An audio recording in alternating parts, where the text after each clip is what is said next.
Halo semua, kami dari kelompok dari PDB 21. Jadi hari ini kita mau muter-muter GKB untuk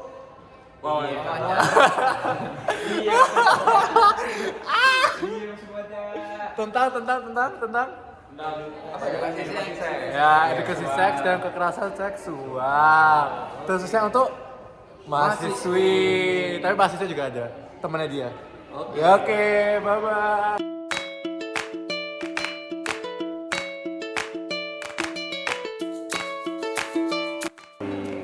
Iya Mbak, di sini kita izin wawancara ya Mbak ya untuk tugas PDB kita. Sebelumnya Mbaknya namanya siapa Mbak kalau boleh tahu? Hasna, Dari Prodi? Prodi Kesehatan Masyarakat. Oh, Kesehatan Masyarakat. Di sini Yang aku tahu edukasi seksual itu mengajarkan tentang kesehatan reproduksi, tentang seksualitas itu kayak gimana?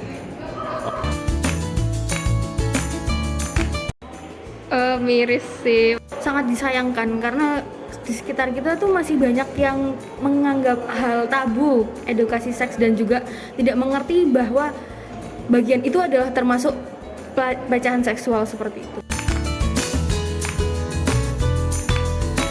Ini penting banget ya karena kita kasus soal penyakit seks menular itu masih terus meningkat di Indonesia. Jadi harusnya dengan adanya pendidikan ini kasus-kasus penyakit seksual ini tidak terus meningkat.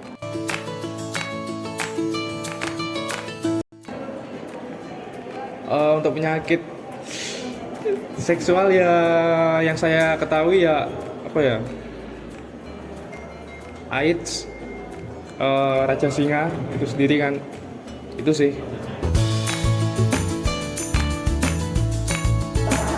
Kalau dari lingkup terkecil pastinya dari lingkungan orang tua dulu. Terus mungkin di sekolah juga bisa diajarin gimana sih untuk menjaga reproduksi kita biar sehat, terus biar kita juga tahu bagian-bagian mana yang harus kita rawat, kita jaga. Oke, makasih banyak ya Mbak.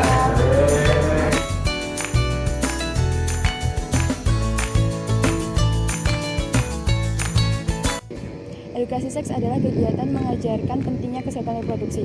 Tujuan dari kegiatan ini adalah untuk menyadarkan pentingnya kesehatan reproduksi sehingga tindakan pelecehan seksual dan penyakit menular seks dapat dicegah. Kekerasan di Indonesia sangat banyak, khususnya kekerasan seksual.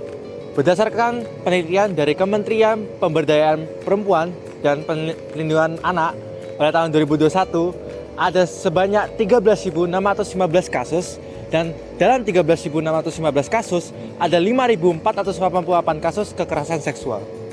Edukasi seks bagi para remaja di Indonesia sangat penting agar anak tidak terkejut saat masuk usia pubertas.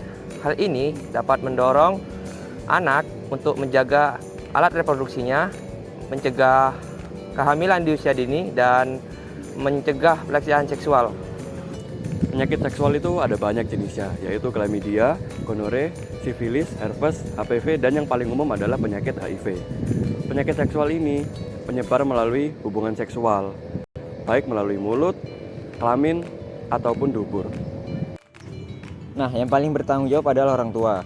Karena orang tua memiliki peran penting atas kesehatan dan pendidikan kita, khususnya kesehatan dan pendidikan seksual.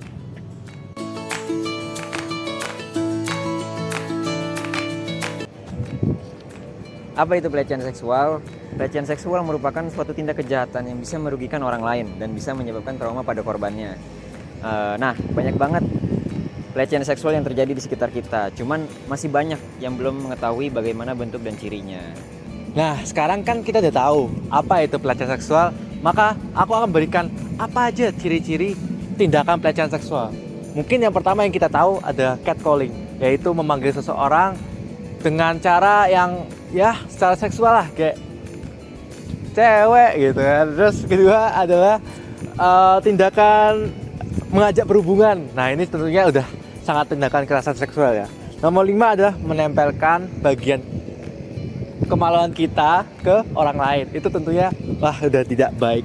Dan keempat adalah melontarkan lelucon. Kadang orang ada beberapa yang suka lelucon, tapi kadang ada orang yang menanggapi lelucon itu dengan ya tentunya kekerasan seksual. Dan yang terakhir adalah menyentuh tubuh. Walaupun tidak menyentuh tubuh dalam bagian kemaluan seseorang, menyentuh adalah satu tindakan kekerasan seksual. Sekian dari saya, terima kasih.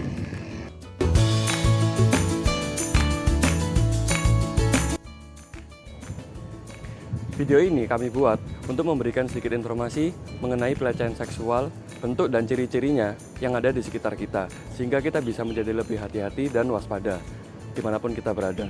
Selain itu, video ini kami buat dengan tujuan untuk menyadarkan kita terkait kurangnya edukasi seksual di Indonesia yang bisa memicu penyebaran penyakit seksual, pelecehan seksual, pergaulan bebas, dan sebagainya.